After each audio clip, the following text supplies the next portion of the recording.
দেশে এসে গেল নতুন নিয়ম। এবার থেকে অন্যান্য গাড়ির মতো অ্যাম্বুলেন্সকেও দিতে হবে জরিমানা। দুর্ঘটনায় পড়লে মানুষদের তাৎক্ষণিক সাহায্য প্রদানের জন্য এনএইচএআই এই নির্দেশনা জানিয়েছে। রাষ্ট্রীয় রাজপথে সংঘটিত দুর্ঘটনায় আঘাতপ্রাপ্ত মানুষদের সময়মতো চিকিৎসা সুনিশ্চিত করার জন্য এনএইচএআই নতুন নিয়ম এনেছে। এবার থেকে নির্দিষ্ট সময়সীমার মধ্যে ঘটনাস্থলে উপস্থিত হতে হবে অ্যাম্বুলেন্সকে। নির্ধারিত সময়সীমার মধ্যে উপস্থিত না হলে অ্যাম্বুলেন্সকে করা হবে জরিমানা। এনএইচএআই এর নতুন নির্দেশিকা অনুযায়ী টোল প্লাজার 10 কিলোমিটার ব্যাসার্ধের মধ্যে সংঘটিত দুর্ঘটনাস্থলে 10 মিনিটের মধ্যে উপস্থিত হতে হবে অ্যাম্বুলেন্সকে। অন্যথায় নির্ধারিত সময়ের মধ্যে উপস্থিত না হলে দেওয়া হবে 10,000 টাকার জরিমানা। এনএইচএআই জারি করা নতুন নিয়মের অধীনে জিপিএস ডাটা এবং আইএমএস কেয়ার ড্যাশবোর্ডের মাধ্যমে অ্যাম্বুলেন্সের গতিবিধি নিরীক্ষণ করা হবে। দুর্ঘটনাস্থলে উপস্থিত হওয়ার 2 মিনিটের মধ্যে অ্যাম্বুলেন্সে দুর্ঘটনাগ্রস্তকে নিয়ে যেতে হবে হাসপাতালে। অন্যথায় 2 মিনিট সময় অতিক্রম করলে প্রতি মিনিটে ভরতে হবে অতিরিক্ত 5,000 টাকা জরিমানা। এবার এইচএসএলসি অর্থাৎ মেট্রিক পরীক্ষার্থীদের জন্য বড় নির্দেশ। রাজ্যে শিক্ষা পরিষদ এক গুরুত্বপূর্ণ নির্দেশিকা জারি করেছে। 2027 সালের হাইস্কুল শিক্ষান্ত পরীক্ষা অর্থাৎ এইচএসএলসিতে অবতীর্ণ হওয়া ছাত্রছাত্রীদের নিজের নামে ব্যাংক অ্যাকাউন্ট থাকা সম্পূর্ণ বাধ্যতামূলক করা হয়েছে। সরকারের এক নির্দেশিকা অনুযায়ী 2027 সালের মেট্রিক পরীক্ষার জন্য আবেদন প্রক্রিয়া আগামী অক্টোবর মাসের প্রথম সপ্তাহ থেকে শুরু হবে। আর অনলাইনে আবেদন প্রক্রিয়ায় আবেদনকারীর নিজের ব্যক্তিগত ব্যাংক অ্যাকাউন্ট নম্বর প্রদান করাটা বাধ্যতামূলক করা হয়েছে। ছাত্রছাত্রীদের যাতে আবেদনের সময় কোনো ধরনের সমস্যার সম্মুখীন হতে না হয় তার প্রতি লক্ষ্য রেখে আগে থেকেই এমন ব্যবস্থা করেছে পরিষদ সব জেলার বিদ্যালয় পরিদর্শকের নিজের নিজের জেলার শিক্ষানুষ্ঠানের প্রধানদের এই বিষয়ে কঠোর নির্দেশিকা দেওয়ার জন্য জানিয়েছে। যে সকল দশম শ্রেণীর ছাত্রছাত্রীদের এখনও পর্যন্ত নিজের নামে ব্যাংক অ্যাকাউন্ট নেই তারা ফর্ম পূরণের প্রক্রিয়া আরম্ভ হওয়ার আগে নিজের নামে ব্যাংক অ্যাকাউন্ট খোলার জন্য আহ্বান জানানো হয়েছে। রাজ্যের রন্ধন গ্যাসের লাখ লাখ গ্রাহকদের জন্য জরুরি খবর। হাতে আর মাত্র একদিন বাকি। আগামীকালকের মধ্যে রন্ধন গ্যাসে কেওয়াইসি না করলে পরে সমস্যায় পড়তে পারেন। অতিরিক্ত দামে কিনতে হতে পারে রান্নার গ্যাস সিলিন্ডার। আপনি যদি রন্ধন গ্যাসে এখনও পর্যন্ত কেওয়াইসি করেননি তাহলে আগামীকালকের মধ্যে করিয়ে নিন।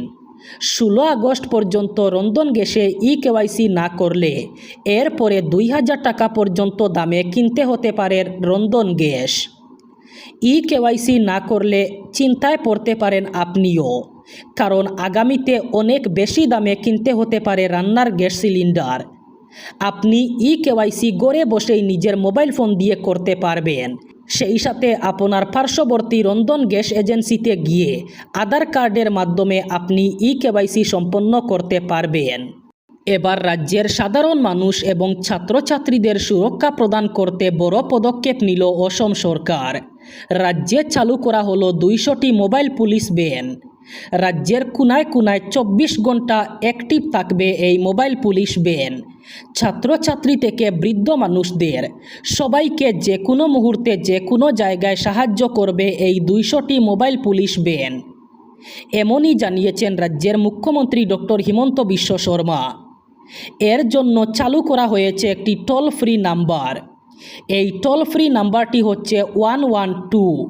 রাজ্যের যে কোনো জায়গায় যে কোনো পরিস্থিতিতে কোনো সমস্যার সম্মুখীন হলে যে কোনো মানুষ এই 112 নম্বরে ফোন করলে মাত্র 20 মিনিটের মধ্যেই পুলিশ ওইখানে পৌঁছাবে।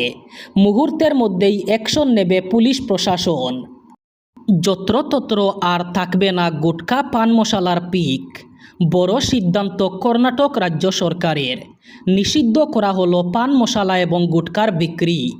গুটখা এবং যে পান মশালায় নিকোটিন বা তামাক থাকে তার উৎপাদন, বিক্রি, মজুত রাখা এবং পরিবহন নিষিদ্ধ করা হয়েছে।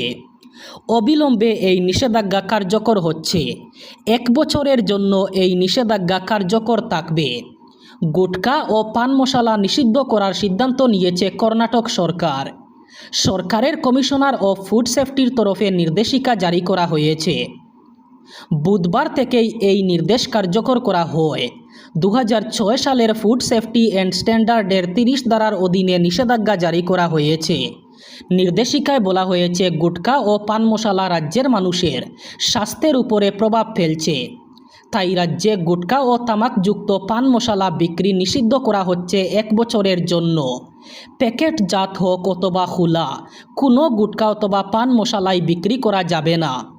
যেগুলি আলাদা প্যাকেটে বিক্রি হয়, গ্রাহক অথবা পান মশলায় মিশিয়ে খান, তাও নিষিদ্ধ করা হয়েছে। দীর্ঘদিন ধরে শ্রমিকদের বিভিন্ন সমস্যা সমাধানের দাবিতে আগামী 17 আগস্ট দেশ জুড়ে বিক্ষোভ কর্মসূচির ডাক দিয়েছে ভারতীয় মজদুর সংঘ। সংগঠনের কেন্দ্রীয় কার্যনির্বাহী পরিষদ দেশের সমস্ত শাখাকে এই কর্মসূচিতে সামিল হওয়ার নির্দেশ দিয়েছে। তারা জানিয়েছে, একাধিক দাবি নিয়ে কেন্দ্রীয় সরকারের উপর চাপ তৈরি করতে বিক্ষোভ মিছিল ও ধর্নার ডাক দেওয়া হয়েছে। বিএমএসের তরফে জানানো হয়েছে, জুলাইয়ের শেষ সপ্তাহে রাঞ্চিতে অনুষ্ঠিত কেকেএসের বৈঠকে দেশের 28টি রাজ্য ইউনিট এবং 42টি ইন্ডাস্ট্রিয়াল ফেডারেশনকে এই কর্মসূচি পালনের নির্দেশ দেওয়া হয়েছে। জেলা সদরগুলিতে বড় আকারে বিক্ষোভ মিছিল এবং ধর্না কর্মসূচি আয়োজন করা হবে। পাশাপাশি জেলা প্রশাসনের মাধ্যমে প্রধানমন্ত্রী, অর্থমন্ত্রী এবং শ্রমমন্ত্রীর কাছেও স্মারকলিপি জমা দেওয়া হবে। তাদের দাবিগুলি হল, ইপিএস 95-এর অধীনে ন্যূনতম পেনশন 7,500 টাকা করার দাবি করা হয়েছে। ইএসআইয়ের বেতন সীমা 21,000 টাকা থেকে বাড়িয়ে 42,000 টাকা করার দাবি জানানো হয়েছে। ইপিএফের বেতন সীমা 15,000 টাকা থেকে বাড়িয়ে 30,000 টাকা করার দাবি জানানো হয়েছে। নতুন শ্রমবিধি অনুযায়ী পূর্ণ বেতন অথবা মজুরির ভিত্তিতে বোনাস ঘোষণা করার দাবি করা হয়েছে। বোনাসের সীমা 7,000 টাকা থেকে বাড়ানোর দাবি। গ্র্যাচুইটি গণনার ক্ষেত্রে 15 দিনের পরিবর্তে 30 দিনের মজুরি হিসাব করার দাবি এবং কোনো ঊর্ধ্বসীমা না রাখার দাবি জানানো হয়েছে। জীবনযাত্রার ব্যয় বৃদ্ধির সঙ্গে সামঞ্জস্য রেখে ফর্মুলা ভিত্তিক ন্যূনতম মজুরি নির্ধারণ করার দাবি জানানো হয়েছে। একই সাথে অঙ্গনওয়াড়ি আশাকর্মী, মিড ডে মিল এবং জাতীয় স্বাস্থ্য মিশনের মতো বিভিন্ন প্রকল্পের কর্মীদের মাসিক সাম্মানিক বাড়ানোর দাবি জানানো হয়েছে। সব ধরনের চুক্তিভিত্তিক কর্মীক্ষেত্রে সমকাজে সমবেতন চালুর দাবি। মজুরি চুরির অভিযোগে ঠিকাদার এবং ম্যানপাওয়ার সরবরাহকারী সংস্থাগুলির বিরুদ্ধে ব্যবস্থা নেওয়ার দাবি জানানো হয়েছে।